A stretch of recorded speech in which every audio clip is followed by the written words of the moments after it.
Hey guys, welcome to my 2004 Kawasaki Ninja EX250R. I bought this bike about 6 months ago from a kid that flipped motorcycles, and apparently it had a small coolant leak. It was my first bike I've ever purchased, and I've never ridden before purchasing this bike, so I didn't know what to expect. Turns out that coolant leak was actually a bad head gasket. So coolant was pressurizing the cooling system and it was coming out of the overflow.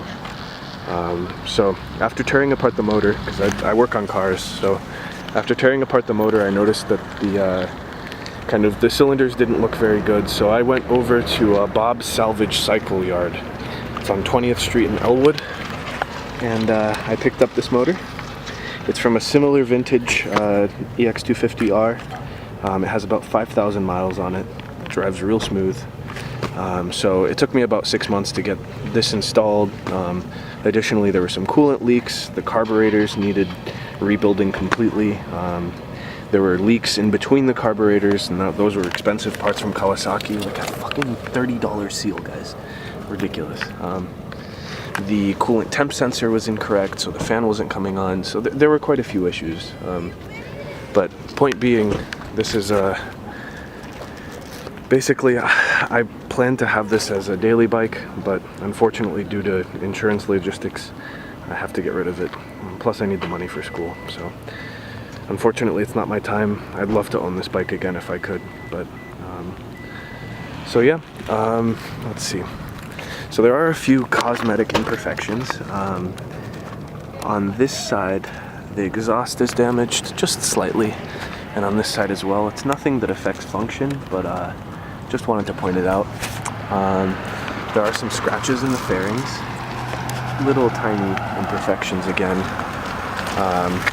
The pegs have small imperfections on this side, both the shifter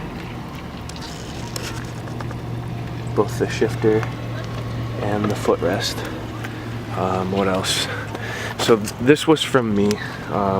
When I first bought the bike, I wasn't very comfortable with the weight of it, and I was just like trying to park the bike in a very tight location, and I wasn't comfortable and the weight fell. So with the design of these turn indicators, they kind of protrude a little bit, and when that happened it cracked the fairing here and the turn indicator broke. So that's probably the biggest con of this bike. Realistically, motor has 5,000 miles on it.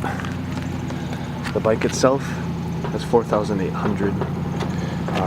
And that's all original miles. The engine isn't original, but everything else is. I mean, it still has the factory tires from 2003 on it, so that kind of gives you an idea of how much this bike has been ridden. But you'll see in the Craigslist post, but the bike will come with brake pads, an extra set of EBC red brake pads. Rotors are in good condition, both front and rear. So I mean, honestly, and the front shocks were resealed by the previous owner, so they don't leak at all, as you can see. So yeah, this is my baby. I'm really sad to sell it.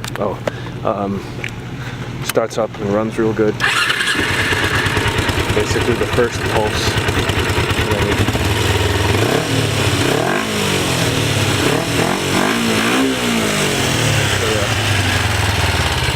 Overall, I mean, this is kind of, I don't know, I think it would make a great college commuter bike. It would make a great restoration project. It probably needs about $100 worth of little cosmetic details to get it perfect, you know, and in which case it's almost like a museum piece, you know, back from the late 90s of design, early 2000s. Has that aggressive color combination, so I'm really sad to be getting rid of this bike, but anyway, I'm happy to be able to introduce you guys. Feel free to check out more information on the Craigslist post. Message me if you have any questions.